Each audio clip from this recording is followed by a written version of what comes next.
বাটপার বাটপার, সত্যকে মিথ্যা জল্পনা কল্পনা সবকিছু নিয়ে যায়। না এটাকে চিনকালি বলে না বলে না বলে না। জীবনকে ভোগ করে সময় সে পার করে, এইভাবে তার পথ জানা। সবাইকে ঠকিয়ে নিজেকে জিতিয়ে রাজা হয়ে যায় সে বারবার বাটপার। কোলাকুলি হচ্ছে, সকলে হাততালি। কেমন আছেন ভাই সাহেব? আসেন আমরা সামনের দিকে এগিয়ে যাই। আমরা এখন সামনের দিকে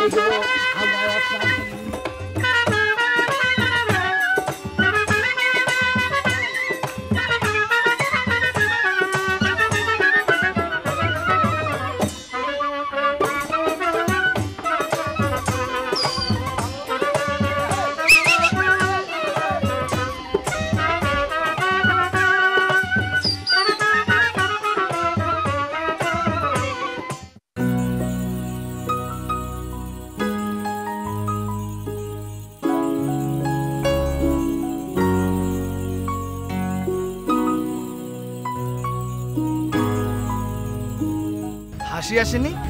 না, ওর পরীক্ষা তো সেজন্য পড়ছে। আর তাছাড়া ওর মনটাও একটু খারাপ। সরি রতন ভাই, আমি আপনাদের জন্য কিছুই করতে পারলাম না। কিন্তু একটু চেষ্টা তো করতে হবে। হাসি মানিককে ভুলে গেছে। কি বলতেছেন আপনি? হাসি তো মানিকের স্ত্রী। হাসি মানিককে স্বীকার করে না। স্বীকার না করলে তো চলবে না। হাসি তো মানিকের স্ত্রী, আর তাছাড়া ও মানসিকভাবে খুবই ভেঙে পড়ছে। আমি মানিকের হয়ে আপনার কাছে রিকোয়েস্ট করতেছি, প্লিজ একটু চেষ্টা করে দেখুন। আচ্ছা, আমি আপনাকে কথা দিতে পারবো না, কিন্তু আমি চেষ্টা করে দেখতে পারি। আচ্ছা ঠিক আছে, চলুন।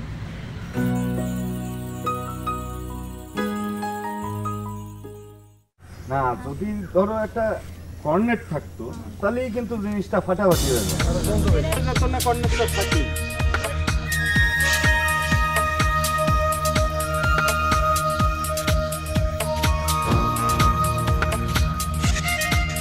যে খিদে লাগিছে আগে যে চার সিঙ্গারা খাবো, তারপর অন্য কথা। শোনো, ওই বিদেশি মেহমান পরিচালক সাহেবরা আপাতত এখানে থাকার জন্য ব্যবস্থা করে আসলাম। আচ্ছা, তো তিনি তোমাদের উপর খুব খুশি হয়েছে।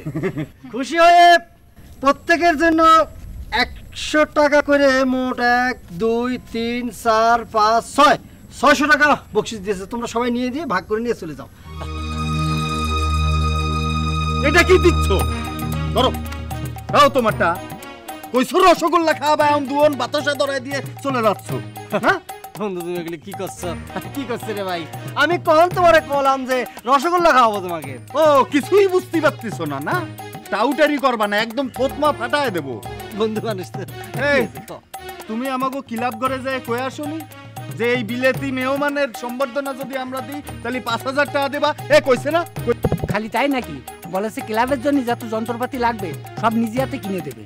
হ্যাঁ কি বললো? বললো তো পোশাক আশাকও কিনে দেবে। হ্যাঁ কইছে। আরে বলো আমার ক্লাবের উন্নয়নের জন্য উনি মালা টাকা দান করবে। হ্যাঁ কি কইছো না? এখন সব ভুলে গেছে। আহা, তোমরা আমার জিনিসটা বোঝার চেষ্টা করো। দোস্ত, তুমি তো লিডার মানুষ, তুমি বোঝার চেষ্টা করো। আমি তোমাদের জন্য একটা পাতি হাঁস আনিছি, যে হাঁস সোনার ডিম পারে। এখন এই হাঁসটারে যদি পেট কাইটে সব সোনার ডিমে এমনই চাও, তাহলে পরে তো হবে না তোমার। খাজুরিয়া লাভ মারতেছে। অত খাজুরিয়া লাভ দিয়ে আমার দরকার নেই। গুনে গুনে টাকা ফেলাও, আমরা চলে যাই, না হলে একদম কোমরের আড্ডি গুড্ডি সব ভেঙে ফেলাম। পাল্লা দোস্ত, তুমি আমার সাথে এতগুলি মানুষের সামনে এই ধরনের খারাপ ব্যবহার করতে পারলা? তুমি একটা নায়িকার জন্য নায়কের পাঠ করতে পারতেছো না। আমি তোমার কথা দিয়েছিলাম আমার বিউটি কুইন শালিকারে তোমার সাথে বিয়ে দেবা, আর তুমি তার জন্য আমার সাথে এরকম করতে পারলা? যাও, তোমারটা আমি দিয়ে দেবো। মরার আগেও আমি তোমারটা শুট করে যাবো, যাও করে দিলাম। সুন্দর আলী ভাই, সেগুন আলী ভাইরে সাইডে দাও। কলই তো কদিন পরে টাকা দিয়ে দেবে। আরে টাকা কি শুধু দেবো?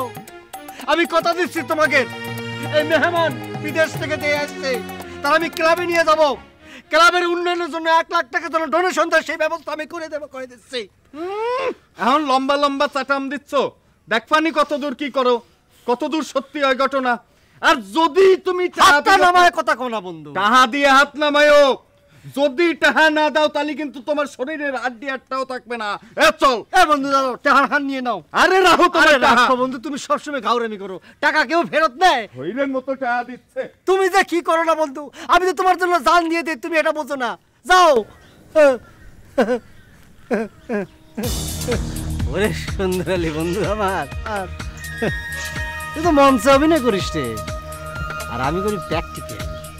কিরম সুন্দর অভিনয় করে তোকে টেহা আমার পকেটে ঢুকিয়ে দিই।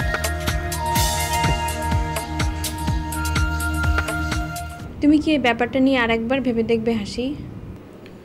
লিজা, আমি ব্যাপারে আর কিছু ভাবতে চাই না, আর আমিও আশা করব তুমি এই ব্যাপারে আমাকে আর অনুরোধ করবে না।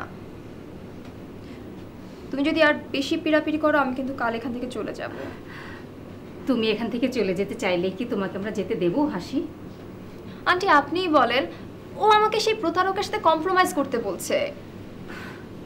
শোনো, শুধু লিজা নয়, আমিও তোমাকে বলছি, হাজার হোক ধর্মীয় মতে ও তোমার স্বামী। না, ও স্বামী না, ও প্রতারক। বাসরাতেও পালিয়ে এসেছে। ওর জন্য গ্রামের লোক রাস্তাঘাটে, এমনকি বাড়িতে এসে আমার বাবা মাকে অপমান করেছে, পুলিশও হয়রানি করছে। আমার মা এখনো রাতে দুঃস্বপ্ন দেখে চিৎকার দিয়ে ওঠে। আমার বাবা লুকিয়ে কাঁদছে শুধুমাত্র এই প্রতারকের জন্য। হাসি, হাসি কাঁদে না। ও কখনো আমার স্বামী হতে পারে না। কাঁদে না হাসি, কাঁদে না, প্লিজ প্লিজ কাঁদে না। চুপ কর, চুপ কর, কেঁদো না।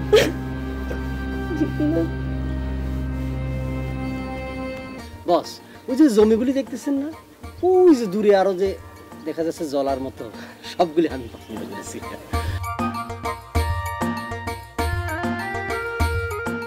বাহ বাহ বাহ বাহ, খুবই চমৎকার জমি।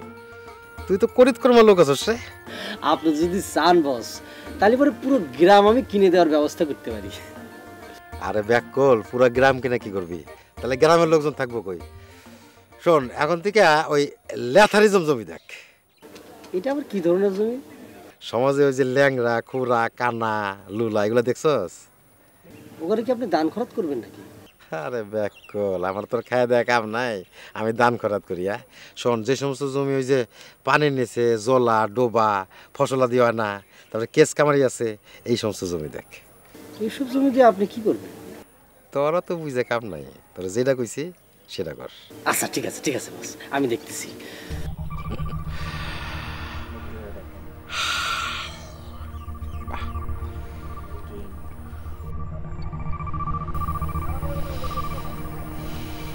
আসেন, সামনে আসেন।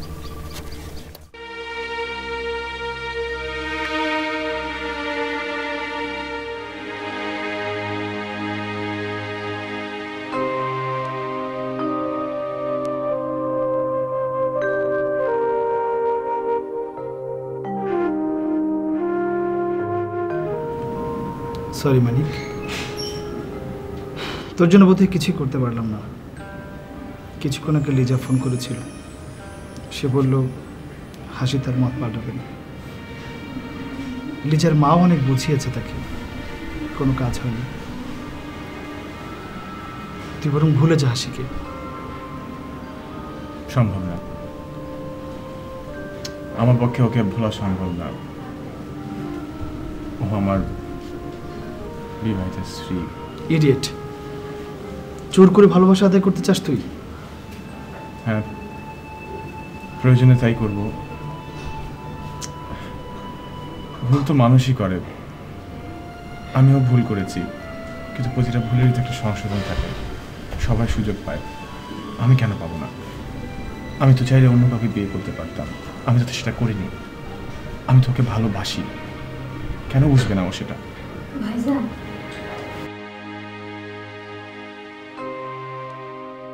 ভাইজান, আমি ছোট মানুষ, একটা কথা বলি। কি কথা বল। আপনারা যদি ভাবির বাবা মার সাথে কথা বললা তাদের বুঝাই শুনে রাজি করাতে পারতেন, তাহলে মনে হয় এই সমস্যার সমাধান হইতো। কথাটা হয়তো ঠিকই বলেছিস, কিন্তু সেখানে গেলে যদি আবার... আমি জানি সেখানে গেলে আপনারা অপমানিত হইতে পারেন, কিন্তু এটা ছাড়া তো অন্য কোনো উপায় আমি দেখতেছি না। কথাটা বললে যদি আমি কোনো অন্যায় করে থাকি আমারে মাফ করে দিন।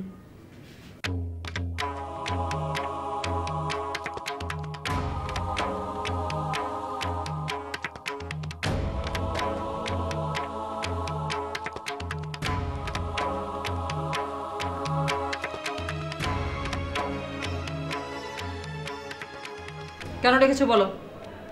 চেহারা রাংটা করে থুইছো কে? আমার গলা চুলকি বেলাছে, তোমার সাথে ঝগড়া করবো এর লিগে। এই একটা কাজই তো তুমি জানো, আমার সঙ্গে ঝগড়া করা। আচ্ছা ছেলেটার যে অবস্থা, একটু মাথা ব্যথা আছে তোমার? কি কইলে তুমি? ছেলেটার এই অবস্থা আমার মাথা ব্যথা নাই? হ্যাঁ, আরে ছেলেটার লিগে কি করলাম না? থানা পুলিশ কোর্ট কাছারি কম তো করলাম না, টাকা পয়সা তো কম খরচ করলাম না। রাখো তোমার টাকা পয়সা। ছেলের চেহারার দিকে দেখেছো তুমি? ছেলের চেহারা তুমি একা দেখছো, আমি দেখি নাই। ছেলের জন্য আমার খারাপ লাগে না? ছেলে খায় না, ঠিক মতো কথা কয় না, আসল ঘটনাটা কি আমার খুইলা কও। এত কিছুই যখন দেখেছো তাহলে ঘটনাটাও জেনে নাও। এটা কি মন্তর কথাবার্তা কইলা? পোলা বড় হইছে, আমি থাকি ঘরের বাইরে সারাদিন, আমি কাজ কাম পলিটিক্স নিয়ে ব্যস্ত থাকি। তুমি থাকো 24 ঘন্টা ঘরের ভিতরে। পোলা তোমার চায়ের মধ্যে গুড়গুড় করে, পোলার খোঁজ খবর তো তুমিই রাখবা, আমি রাখুম কই থেকে? হ্যাঁ, ও এখন বুঝি সব দায় দায়িত্ব মায়ের না? 100 বার মায়েরই তো দায় দায়িত্ব পোলার খোঁজ খবর নেওয়া। আরে পোলার মনের অবস্থা কি, পোলা কি কইতে চায় কি করতে চায় এটা মাই তো ভালো বুঝবো, আমি কই থেকে বুঝুম? হ্যাঁ, তুমি সবই জানো, আমার কাছে গোপন করে যাবে লাগছো তুমি। কি পাগলের মতো প্রলাপ বকছো তুমি? আরে ভাই, আমি পাগলের প্রলাপ বকতেছি না, আমি বাস্তববাদী একজন মানুষ, আমি বাস্তবের বিশ্বাস করি। আমার মনে হয় পোলা গুনাহানে সেকা মেকা খাইছে, তুমি খোঁজ খবর নিয়ে দেখো। এত কিছু বুঝে ফেলেছো তুমি? না বুঝার কি আছে? আমি কি ফিডার খাই? হ্যাঁ, আরে আমি রহমতুল্লাহ, আমি রাজনীতি করে খাই, পলিটিক্স করি। মানুষের চোখ মুখ ঠোঁট দেখলে আমি সব বুঝি কে কি কইবার চায়, আর পোলার মনের কথা আমি বুঝুম না? বুঝিয়ে যখন ফেলেছো সমাধান তুমিই দিয়ে দাও। বাবা, এই কোন জাতের মাইয়া মানুষ রে ভাই? জীবনে বহুত মাইয়া মানুষ দেখছি, এরকম তো দেখি নাই। মনে হয় কাঁটাতারের বেড়া, আইতে কাটে যাইতে কাটে, চারোমুখী কাটে। স্বার্থপর মহিলা দানি কনকার, আমার উপরে সব যাই ঝামেলা ফালাইয়া গেল।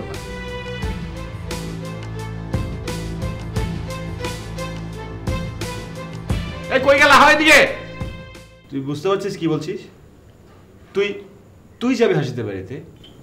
হ্যাঁ যাব, কিন্তু ওখানে গেলে যদি কোনো প্রবলেম হয়, মানে তোরও তো কোনো সমস্যা হতে পারে।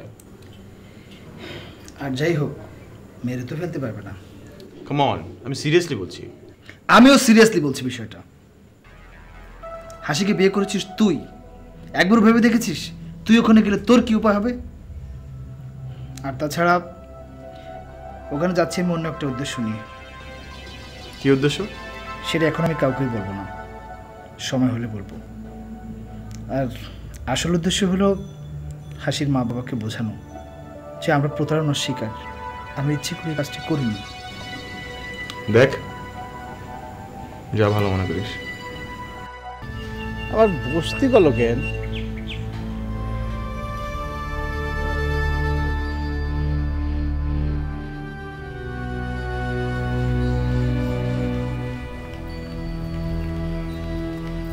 কি কবা খাও?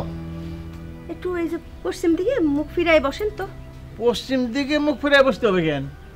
এই যে একটু তদবির করব, কিন্তু তদবির করার সময় আপনি চোখ আর নিঃশ্বাস একদম এমনি করে বন্ধ করে রাখবেন, একটুও ছাড়বেন না কিন্তু। হ্যাঁ হ্যাঁ, ঘুরেন, চোখ খুলবেন না কিন্তু। হ্যাঁ,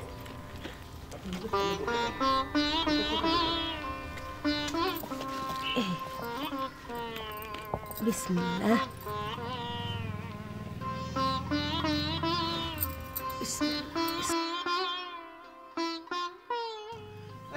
মুখের মধ্যে কি লাগাচ্ছো তুমি? এটা হচ্ছে ফকির সাহেবের পানি পড়া।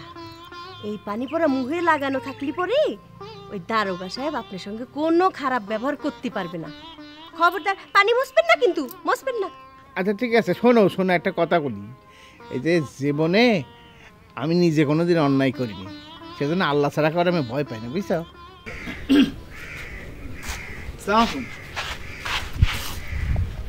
চিনতে পেরেছেন আপনি? রতন।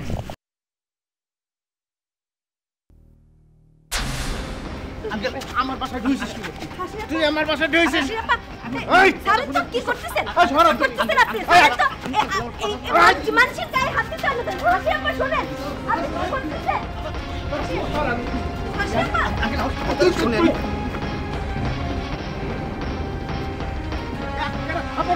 দাঁত খুলে ফেলা যাবে চল একবারে দাঁত খুলে ফেলা যাবে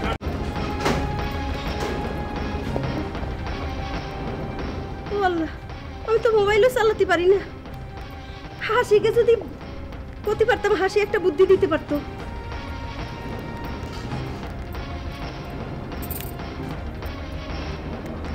কিছু তো হচ্ছে না দূর কি করবো এখন কি ব্যাপার একে একে ধরে এনেছেন কেন ও চিনতে পারতেছে না একেই যাকে জন্য আমার এত হুমকি দামকি হচ্ছে সেই প্রতারক এরা হচ্ছে বাইরে ভদ্রলোক ভিতরে প্রতারক এর জন্য আরেক প্রতারক ছিল তার জন্য দুইটার জন্য আমার মান ইজ্জত আশা ভরসা সব কিছু একেবারে ধুলো মিশে গেছে আমার একমাত্র মায়ের জীবনটা নষ্ট হয়েছে তার মানে এরাই হ্যাঁ এই হচ্ছে এই প্রতারক দুইটার একটা দারোগা সাহেব আমি জানি অপরাধীর জন্য আইন কত কঠিন বিষয় আপনি এমন শাস্তি দেবেন যে কেন সারা জন্মে জানি কোনো প্রতারক আর কারোর সাথে প্রতারণা করতে না পারে আপনি কি বিচার করবেন সেটা আপনি করবেন এখন দিয়ে গেলাম আমি পরে এসে জানিয়ে নেবানি